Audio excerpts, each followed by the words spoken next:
तो फ्रेंड्स हम लोग आज पढ़ेंगे बीपीएससी साइंस का पीवाईक्यू क्वेश्चन।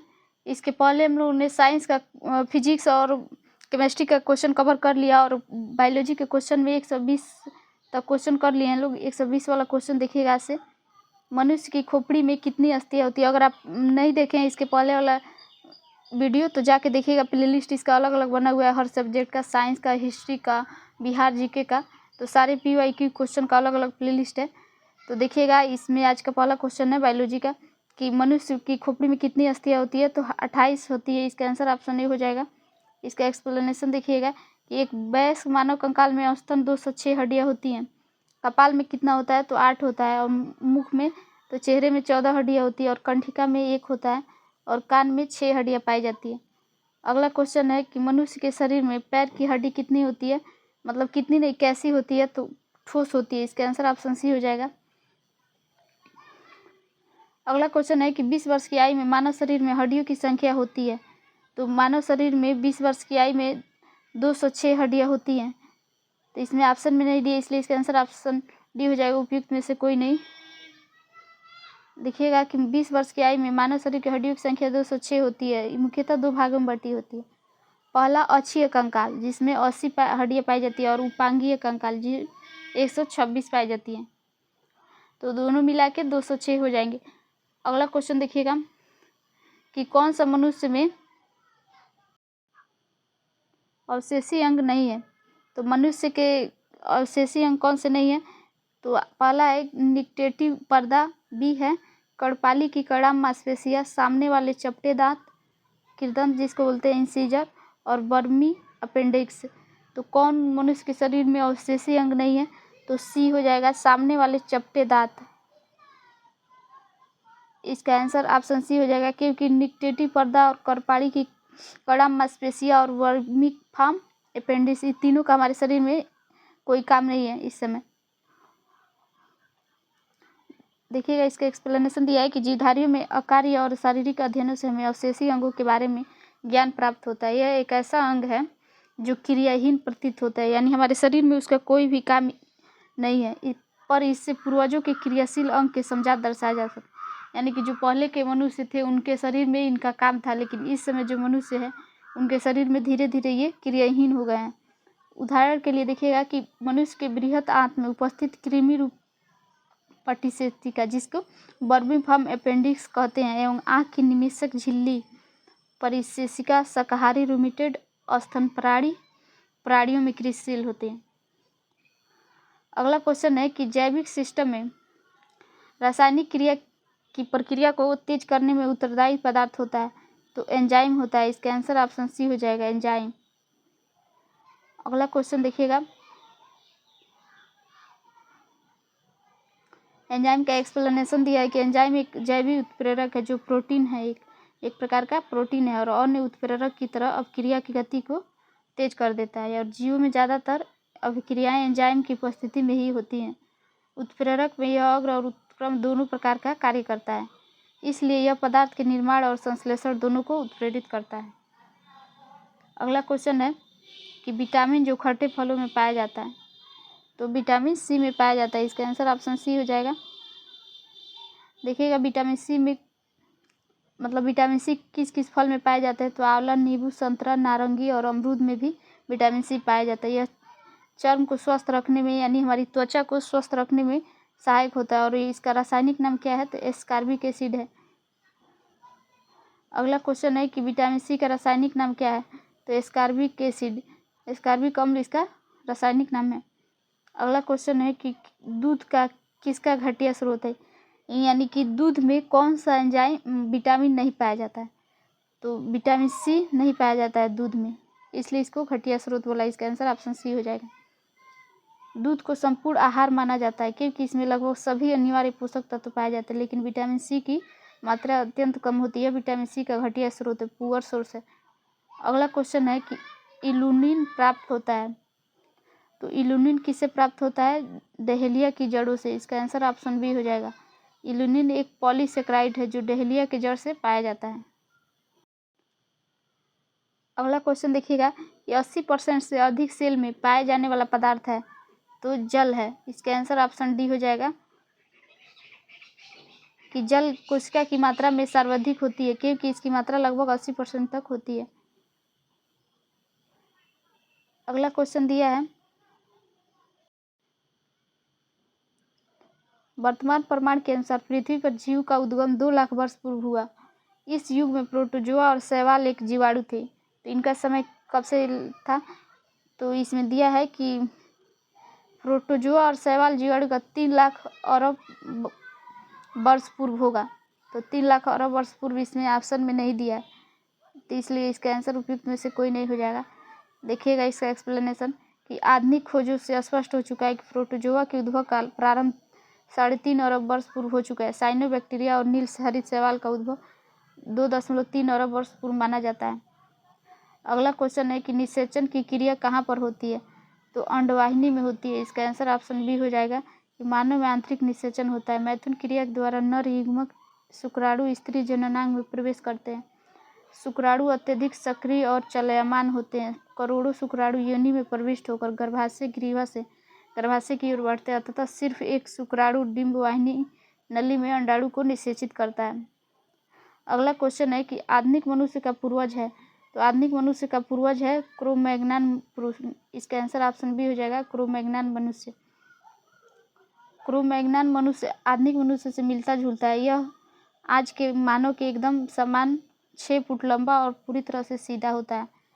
वह पाषाण युग में रहता है और अस्थि औजारों का प्रयोग करता है। वह पशु की खाल को सीलकर पहनने की योग्यता रखता है। वह मनुष्य गुफा में रहता है और गुफा की दीवार पर उसके द्वारा बनाए गए भित्ति चित्र प्राप्त होते हैं। वह सबसे नया प्रागैतिहासिक मानव है। क्रो-मैग्नान सबसे नया प्रागैतिहासिक मानव है। अगला क्वेश्चन है कि विकास का मुख्य कारक है। तो विकास का मुख्य कारक क्या है? प्राकृतिक वर्ण है। इसका आंसर ऑप्शन डी हो जाएगा। इसका एक्सप्लेनेशन देखिएगा कि आज के विकास सर्वाधिक मान्य सिद्धांत को विकास का संश्लेषणात्मक सिद्धांत माना जाता है। इसमें जाति के अभ्युदय को आनुवंशिक विविधताओं की अन्य क्रियाओं एवं प्राकृतिक चयन के आधार पर स्पष्ट किया गया है। अगला क्वेश्चन है कि कवक मनुष्यों में यानी कि कवक पौधों में नहीं पाया जाता है। तो कवक पौधों में क्लोरोफिल में नहीं पाया जाता है। इसका आंसर होगा ऑप्शन सी। कवकों में क्लोरोफिल नहीं पाया जाता है, इसी कारण इन्हें पादप वर्ग में नहीं रखा जाता। ये अपना भोजन नहीं बना पाते। अगला क्वेश्चन है कि शैवाल और कवक मिलने से लाइकेन बनता है, जिससे कहते हैं म्यूटुलिज्म कहते हैं। इसका आंसर ऑप्शन बी हो जाएगा। कवक और शैवाल के मिलने से लाइकेन बनता है, जिसे म्यूटुलिज्म कहते हैं। शैवाल और कवक दोनों ही समान रूप से लाभवान हैं। शैवाल कार्बनिक पदार्थों का संश्लेषण करते हैं और जो स्वयं कवकीय घटक के लिए पर्याप्त होता है। कार्बनिक भोजन के बदले में कवक घटक शैवाल को जल और खनिज उपलब्ध कराते हैं।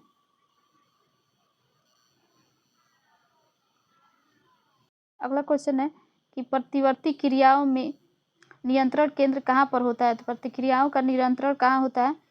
तो प्रतिवर्ती क्रियाओं का नियंत्रण कशेरुकी रज्जु स्पाइनल कॉर्ड में होता है। इसका आंसर ऑप्शन सी हो जाएगा।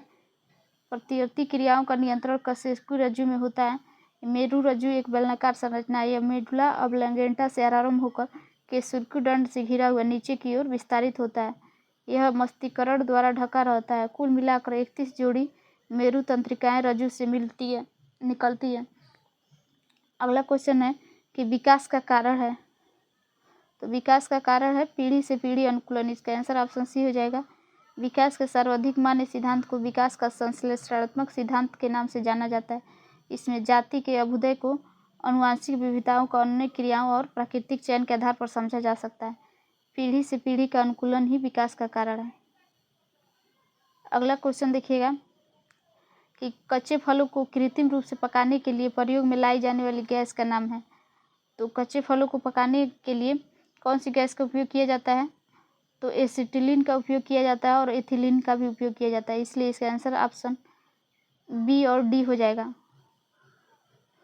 फलों को पकाने में एसिटिलीन और एथिलीन दोनों गैस का उपयोग किया जाता है। यद्यपि वर्तमान में एसिटिलीन का प्रयोग पर प्रतिबंध लगा दिया गया है फल को पकाने के लिए, लेकिन प्राकृतिक रूप से फल पकाने के लिए एथिलीन हार्मोन्स द्वारा पकता है। कृत्रिम रूप से फल पकाने के लिए भी एथिलीन गैस का प्रयोग किया जा रहा है। अगला क्वेश्चन देखिएगा कि माँ पौधे की भांति पौधा मिलता है। तो बीजों से और तना काट से। इसका आंसर ऑप्शन सी हो जाएगा कि माँ पौधे की भांति पौधा बीज और तना दोनों से मिलता है। अगला क्वेश्चन है कि पानी मिट्टी से जड़ों में जिस भौतिक प्रक्रिया द्वारा गुजरता है तो उसे कहते हैं। तो पानी मिट्टी से जड़ों में जिस प्रक्रिया के द्वारा गुजरता है परासरण कहते हैं। इसका आंसर ऑप्शन डी हो जाएगा।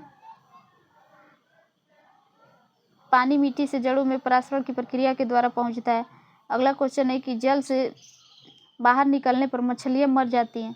तो जल से बाहर निकालने पर मछलियां क्यों मर जाती हैं? क्योंकि वे सांस नहीं ले पाती है। इसका आंसर ऑप्शन सी हो जाएगा। हवा में लगभग 21% ऑक्सीजन है। पानी में भार की तुलना में लगभग 0.5 से लेकर 0.9% तक तापमान पर निर्भर करते हुए ऑक्सीजन है, किंतु अधिकतर मछलियाँ यदि पानी से बाहर निकाल दी जाए तो ऑक्सीजन की कमी से होने वाली घुटन के कारण मर जाती है। इसका कारण यह है कि जहाँ पानी में बहाव के साथ साथ गैसों का आदान प्रदान भी होता है, पतले चपटे गलफड़े एक गीले कागज की भांति कार्य करता है और पानी से बाहर निकालने पर ये सब गलफड़े आपस में से जुड़ जाते हैं, जिसके कारण सतही क्षेत्र कम हो जाता है। फिर भी वह बाहर निकालने पर ऑक्सीजन रहते हुए हवा में उनकी मृत्यु हो जाती है। जैसे गैसों का आदान प्रदान कम हो जाता है जब आपस में ये गलफड़े जुड़ जाते हैं, तो इसलिए मछलियों की मृत्यु हो जाती है। अगला क्वेश्चन है कि वह जीव जहाँ रहता है उस सटीक जगह को क्या कहते हैं? तो उस जगह को आवास कहते हैं। ये टीआरई के भी एग्जाम में आया था ये वाला क्वेश्चन कि वह जीव जहाँ रहता है उस जगह को क्या कहते हैं? तो आवास कहते हैं। किसी प्रजाति विशेष के पौधों या अन्य जीवों के रहने की सटीक जगह को आवास कहा जाता है। मधुमक्खी कॉलोनी के सदस्य एक दूसरे को किस प्रकार से पहचानते हैं? तो गंध से पहचानते हैं। ये क्वेश्चन भी टीआरई के एग्जाम में जीएस में क्वेश्चन ये पूछा था साइंस के कि मधुमक्खी कॉलोनी के सदस्य एक दूसरे को किस प्रकार पहचानते हैं? तो गंध से पहचानते हैं। देखिएगा ये बीपीएससी 1994 का ये क्वेश्चन है। इसका एक्सप्लेनेशन दिया है कि लगभग सभी पक्षियों में सूचनाओं का आदान प्रदान करने की विधियाँ होती है। ये दृष्टि, आवाज़, स्पर्श, अपने गंध के द्वारा सूचनाओं का आदान प्रदान करते हैं। मधुमक्खियाँ भोजन की दिशा और उसके स्रोत को बताने के लिए विभिन्न नृत्य मुद्राएं करती हैं, यानी कि वो डांस करती है, और जबकि एक दूसरे को गंध से पहचानती हैं।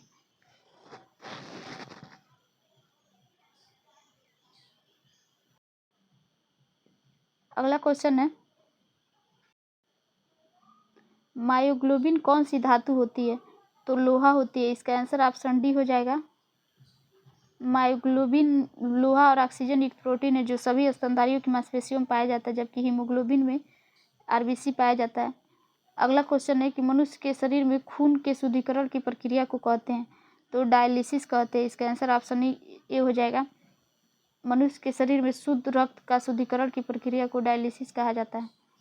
अगला क्वेश्चन है कि किसकी कमी से मधुमेह रोग होता है? तो डायबिटीज किसकी कमी से होता है? तो इंसुलिन की कमी से होता है। इसका आंसर ऑप्शन डी हो जाएगा।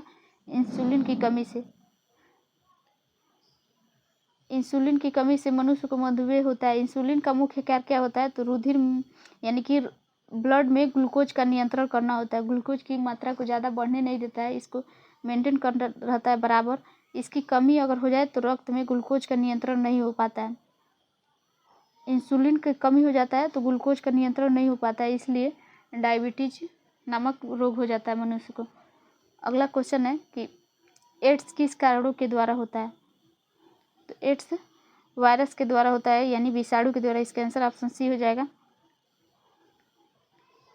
एड्स एक विषाणुजन्य रोग है। इसका मुख्य कारण कौन सा वायरस है? तो HIV है। HIV का फुल फॉर्म क्या है? Human immuno deficiency virus. तो ह्यूमन इम्यूनो डिफिशियंसी वायरस है HIV, इसका विषाणु का नाम है। अगला क्वेश्चन है कि HIV द्वारा होने वाले रोग हैं? तो एड्स है। इसका आंसर ऑप्शन डी हो जाएगा कि HIV से होने वाला रोग एड्स का फुल फॉर्म क्या है? तो एक्वायर्ड इम्यूनो डिफिशियंसी सिंड्रोम है। अगला क्वेश्चन है कि निमोनिया एक संक्रमण है? तो निमोनिया किसका संक्रमण है? फेफड़ों का है। ये निमोनिया छोटे बच्चों में ज़्यादा होता है। अगला क्वेश्चन है कि निमोनिया फेफड़ों की एक संक्रमण है जो कि एक या दोनों फेफड़ों में प्रवाह उत्पन्न करता है। यह संक्रमण विषाणु और जीवाणु कवकों के माध्यम से होता है। अगला क्वेश्चन है कि स्त्रियों की तुलना में पुरुष अधिक वरदानता से पीड़ित हो सकते हैं क्योंकि ऑप्शन ए है कि वो अधिक तनाव से गुजरते हैं, उनमें अधिक देर से बाहर। इसका आंसर ऑप्शन सी हो जाएगा कि उनमें केवल एक एक्स क्रोमोसोम्स होता है। इसका आंसर ऑप्शन सी हो जाएगा। स्त्रियों की तुलना में मनुष्य वरदानता से पीड़ित हो जाते हैं क्योंकि स्त्रियों में 2 एक्स क्रोमोसोम्स होते हैं, जबकि एक एक्स वरदानता की जीन को वहन करता है तो दूसरा एक्स क्रोमोसोम्स उसे संतुलित कर देता है। इस तरह महिला केवल एक वाहक का कार्य करती है, पीड़ित नहीं होती है, जबकि पुरुष रोगग्रस्त हो जाता है।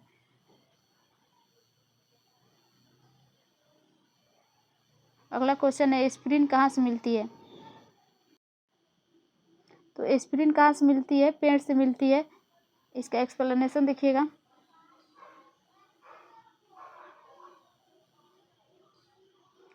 तो एक पेड़ से मिलती है। इसका आंसर ऑप्शन सी हो जाएगा। एस्पिरिन और एंटीपायरेटिक दवाएं वेदना और निवारक का काम करती हैं। इन दवाओं को बिलू वृक्ष की छाल से प्राप्त किया जाता है। अगला क्वेश्चन है कि कौन सा जोड़ा सही सुमेलित है? तो सही सुमेलित कौन सा जोड़ा है? एस्कर्बिक थाइमिन दिया है तो ये गलत हो जाएगा। ट्यूबरकुलोसिस एटियस दिया है। टिटनेस बीसीजी दिया है, ये भी गलत है। मलेरिया क्लोरोक्विनिन, ये सही है, ऑप्शन डी। इसका एक्सप्लेनेशन देखिएगा। बीसीजी का टीका तपेदिक यानी टीबी से बचाव के लिए लगाया जाता है। मलेरिया के उपचार हेतु एराबिन, क्लोरोक्विनिन आदि का प्रयोग किया जाता है। और स्कर्विक विटामिन सी के कारण होने वाला रोग है, जबकि थायमिन को विटामिन B1 के नाम से जानते हैं। अगला क्वेश्चन देखिएगा।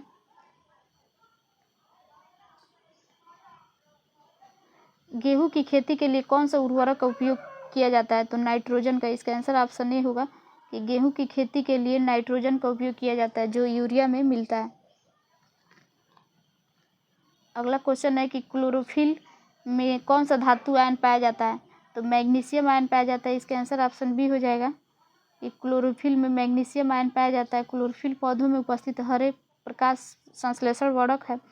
यह प्रकाश ऊर्जा को प्रकाश संश्लेषण क्रिया के माध्यम से रासायनिक ऊर्जा में बदलने की प्रक्रिया को शुरुआत करता है। अगला क्वेश्चन है कि पेड़ों एवं पौधों का खाना तैयार करने की प्रक्रिया कहलाती है? तो फोटोसिंथेसिस कहलाती है। इसका आंसर ऑप्शन डी हो जाएगा। प्रकाश संश्लेषण की क्रिया कहलाती है। जो पेड़ पौधे अपने भोजन स्वयं बनाते हैं, उसकी प्रक्रिया को क्या कहा जाता है? तो प्रकाश संश्लेषण की क्रिया कहा जाता है। क्लोरोफिल और सूर्य के प्रकाश कार्बन डाइऑक्साइड की सहायता से अपना भोजन बनाते हैं। इसका एक्सप्लेनेशन देखिएगा कि हरे पौधे स्वपोषी होते हैं और ये प्रकाश संश्लेषण की क्रिया के द्वारा अपने भोजन का निर्माण करते हैं। प्रकाश संश्लेषण से अभिप्राय है कि प्रकाश की सहायता से अपने भोजन का संश्लेषण यानी खाद्य का संश्लेषण। यह एक ऐसी प्रक्रिया है जिसमें पौधे सूर्य के प्रकाश को क्लोरोफिल, कार्बन डाइऑक्साइड और जल स्तर का उपयोग करके अपने भोजन बनाते हैं यानी खाद्य संश्लेषण करते हैं। देखिएगा इसका रासायनिक अभिक्रिया कि C6CO2 प्लस 12H2O मिलाकर और प्रकाश और क्लोरोफिल है तो क्या ग्लूकोज का निर्माण करते हैं और ऑक्सीजन भी निकालते हैं। देखिएगा C6H12O6 plus 6O2 plus 6H2O। अगला क्वेश्चन है कि कीटभक्षी पौधे मिट्टी में किसकी कमी से उगते हैं? तो नाइट्रोजन की कमी से उगते हैं। इसका आंसर ऑप्शन सी हो जाएगा। कीटभक्षी पौधे ऐसे मिट्टी में उगते हैं जहाँ नाइट्रोजन की कमी होती है। वे कीटों का भक्षण करके अपनी नाइट्रोजन आवश्यकता की पूर्ति करते हैं।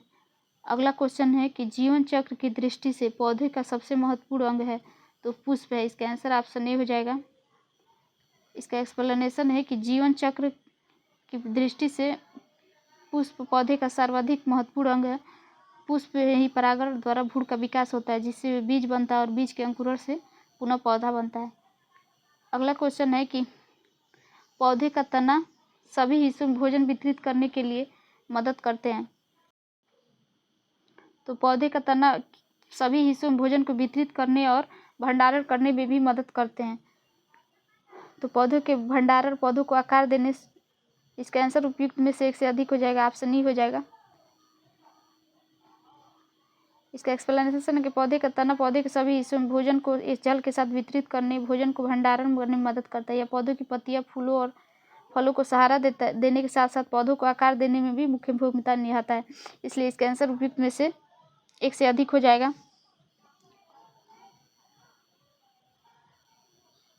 कि भोजन के भंडारण में और पौधों को आकार में, इसलिए उपयुक्त में से एक से अधिक होगा। अगला क्वेश्चन है कि सबसे लंबा जीवित वृक्ष है तो सिकोआ है। इसका आंसर ऑप्शन बी हो जाएगा, सिकोआ सबसे लंबा वृक्ष है। इसका एक्सप्लेनेशन है कि सबसे लंबा वृक्ष या सबसे बड़ा वृक्ष रेडवुड सिकोया सेम्पियरेंस का या सिकोआ है। इसकी ऊंचाई कितनी है तो 115 मीटर से भी अधिक होता है। यह सबसे छोटा एनजीओ उल्फिया है, यानी कि सबसे छोटा एनजीओ स्पर्म उल्फिया का है और सबसे बड़ा वृक्ष रेडवुड है। अगला क्वेश्चन है कि एस्पिरिन होती है तो एस्पिरिन क्या है तो एस्पिरिन एक एंटीपायरेटिक है। इसका आंसर ऑप्शन बी हो जाएगा। तो फ्रेंड्स, हम लोग आगे का क्वेश्चन कल के लेक्चर में डिस्कस करेंगे। अगर आप TRE4 एग्जाम की तैयारी कर रहे हैं तो इस चैनल से आपको अगर PYQ क्वेश्चन पढ़ना है, बिहार से रिलेटेड जितने भी एग्जाम अभी तक हुए हैं तो उसके सारे PYQ क्वेश्चन इस चैनल पर कराए जा रहे हैं। तो आप इस चैनल के प्लेलिस्ट में एक बार ज़रूर देखिए।